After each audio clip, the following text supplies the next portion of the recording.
So Carolyn, my wife, just turned 62 last month. I don't even think she's not even a month into being 62. And she just filed for her Social Security benefits. Of course, there were some paperwork issues, and just like I knew it would be a problem. We don't have a printer and a lot of access. Of course, she's got her little library. You got to drive 1,000 miles. I suspect she'll get it soon. I guess we're not in a huge hurry for it.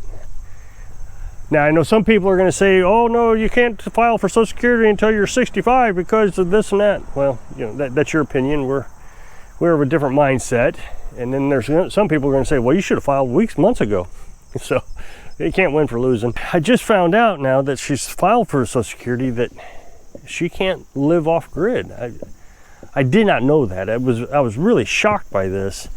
Apparently you have to have electricity and modern appliances, so it looks like that we'll have to use that Social Security check to pay rent and electric. And I mean, here everything's free. I mean, we buy food and pay for car insurance and cell phone bills, and that's it.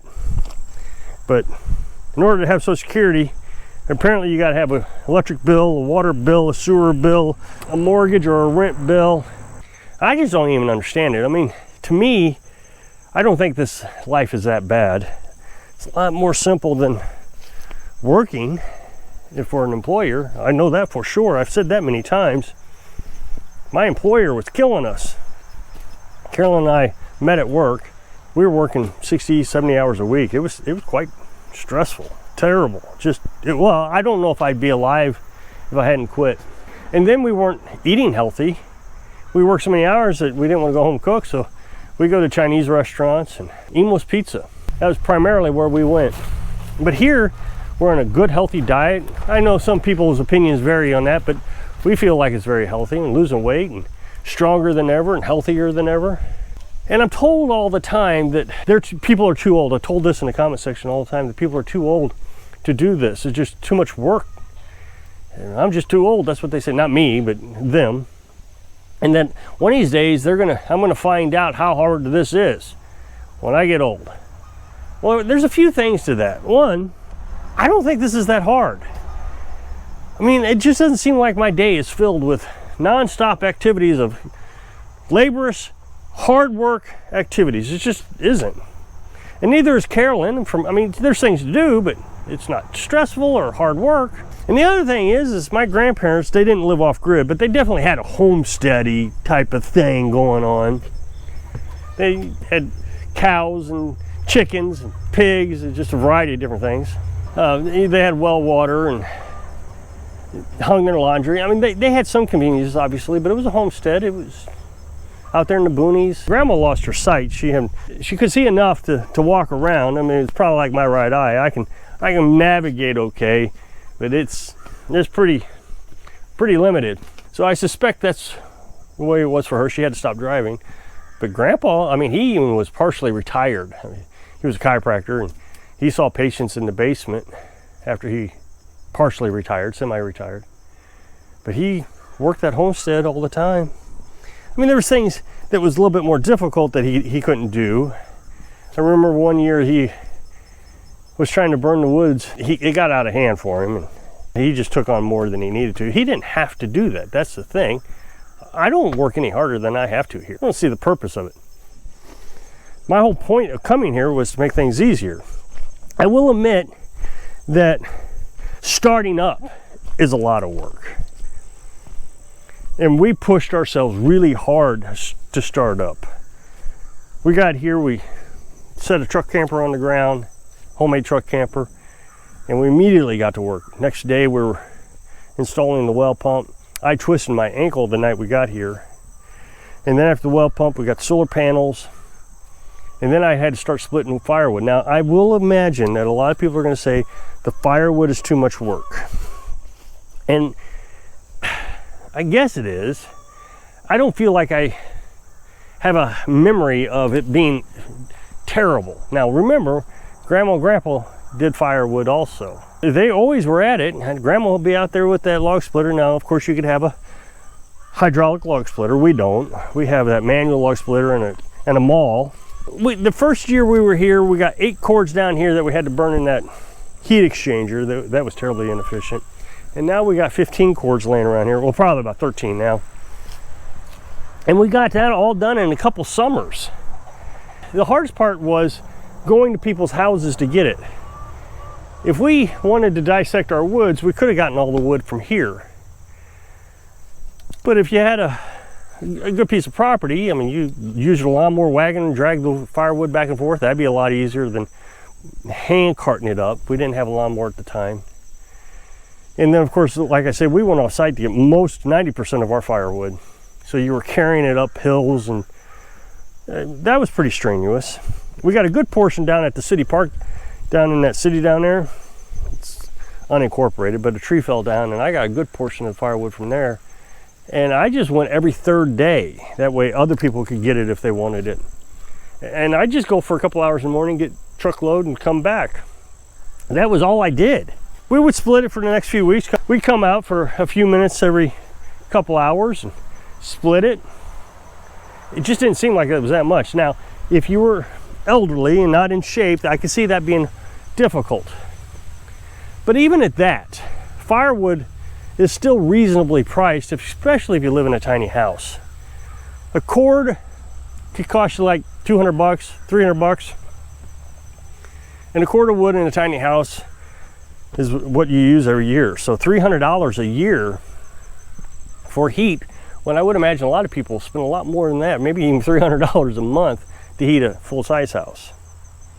Now, Carolyn used to cook out on the back porch, and I understand that was a big pain for a lot of my viewers. They hated that the Carolyn cooked on the back porch.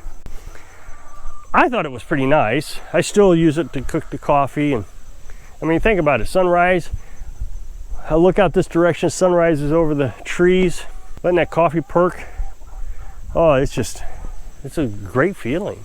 It's part of the point of being out here, is to have that great feeling when you can have it. But a lot of people hated that. And in the wintertime, I will admit, it was pretty rough on her. She would come in and open the door and shut the door and let all that cold air in, and it was, you know, it was chilling. So now we have the camper, and she has been cooking in the camper exclusively. She hasn't used the porch at all. So she does dishes once a day. So in the morning she makes bacon and eggs, and something for evening. She's got an oven now. She didn't have an oven before.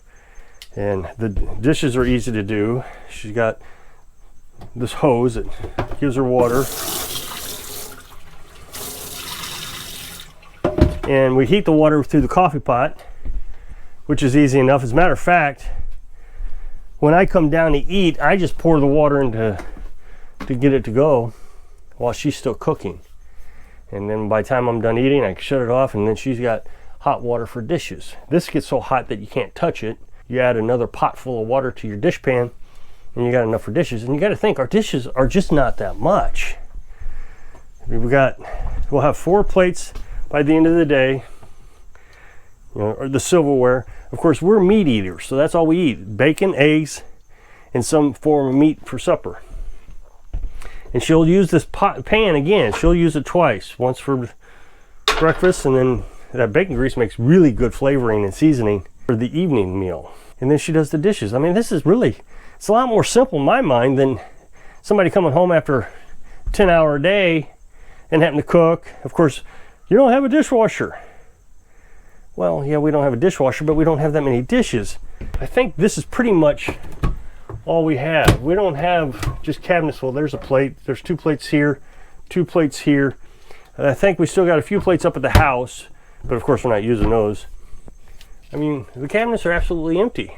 A lot of this we use just for canning, which I do the canning. So there's just not a lot of work involved here. Now, the other thing people like to complain about is the laundry. Carolyn has been asked a million times, probably every time she does laundry, do you want a wash machine? And there's all kinds of different wash machines we could get. We probably could get a full-size wash machine now. I haven't really looked up the specifications, but I think we probably could run it off solar panels on a sunny day. So she could throw it in there at noon and be done by 2 o'clock. Or we could even get like an apartment-sized one. We've had one of those before. Fits in the bathroom, you know, apartment-sized bathroom. It has a discharge drain that you put in the back of the toilet, actually. you hook the water up to the faucet. Well, I could get one of those. The only thing we'd have to be careful of is freezing water. Winter obviously is more difficult than summertime, but we could do it. We could get a wash machine in the house. But I don't think any of this is abusive. So she hand washes laundry in these tubs here. I make sure she's always got water available, and she uses a plunger. In the wintertime, she'll sit in the house with a bucket and a plunger, listen to her Christian music, and she'll get so mesmerized that she'll end up washing one load of clothes for 2 hours. I got to remind her, set a timer. And then she comes out here and she uses this, it's called a dryer, a manual dryer. You get those off Amazon. It spins really fast. You put your clothes in it. Now I know somebody's going to say, that's a whole much clothes. It just doesn't take a lot of effort to do. I mean, 2 or 3 pulls. I mean, it's got a rope on each side, so you pull both sides. And big things like the blanket, she hangs over the bridge, and then it just drips dries. So you don't even have to wring that out. Well, you don't have to wring anything out. We learned that as nomads. Sometimes it's just easier to hang the clothes up wet. And as far as rain, she hangs it up. Even if it's raining, it'll eventually dry. And she does laundry about every 3 days, and there's just not a lot to do. So she's got all her necessities. She's got heat, food. So we have that freezer full of food. And I know somebody's going to say we need to bring the freezer over to the camper. The only difficulties I have with that is you can't run a freezer outside in the wintertime. And this is going to get pretty cold in the wintertime, except when Carolyn's cooking.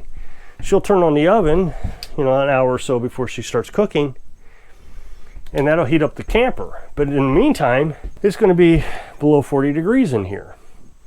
And the thermostat on freezers and refrigerators that are not designed to be outside will not start up below 40 degrees. So if the temperature is between 32 and 40 degrees, your meat will start to thaw out. I mean, she's got it now where she's got a little bag. She carries a lot of stuff over. But if she needs help, I'll carry it over. She brings her coffee over, and she doesn't have enough hands to carry her coffee. I'll bring it over. So there's just not a lot that goes on around here. I do all the, heavy lifting chores. I feed the chickens at night. I make the pots of coffee. I know these are little minor things, but this is literally what occupies my mind, making 2 pots of coffee a day and getting the chickens fed. Now, she does, during the wintertime, make these sunflower seed sprouts. And so she sprouts those and she ferments our food, the chicken's food. Then we have the firewood. Now, there are things Carolyn does around here just to keep herself busy. She doesn't have to do anything. But she'll sit out on the porch and split firewood.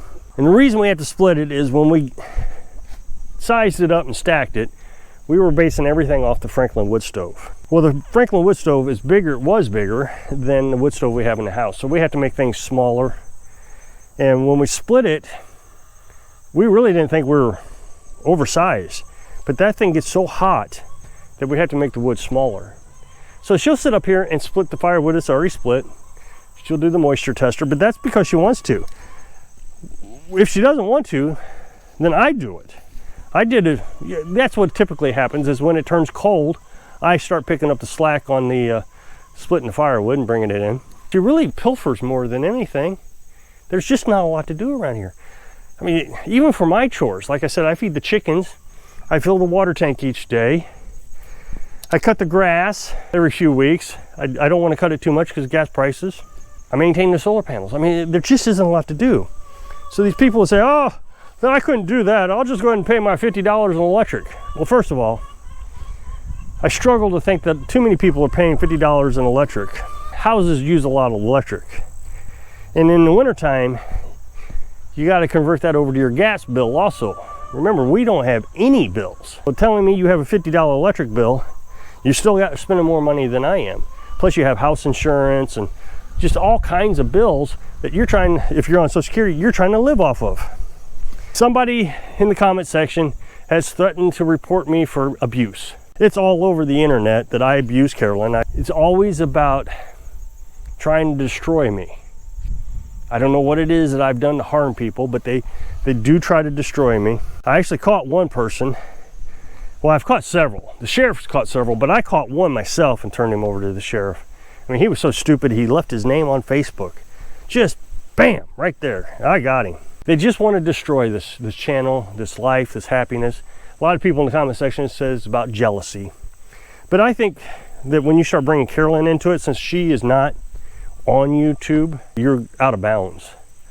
She's done nothing to you. You can like me or hate me all you want. It's like when her son came here, everybody seemed to hate him. And nobody knew his name, how old he was, nothing. But boy, everybody hated him. Well, you're gonna die a very lonely, unhappy, hating that much. So I'll just prefer to stay here and be happy. So if you'll click this up next box, take you to a video where I was talking about they ban water wells. So if I can inspire you, stop the hate so you can live your dreams. Thanks for watching.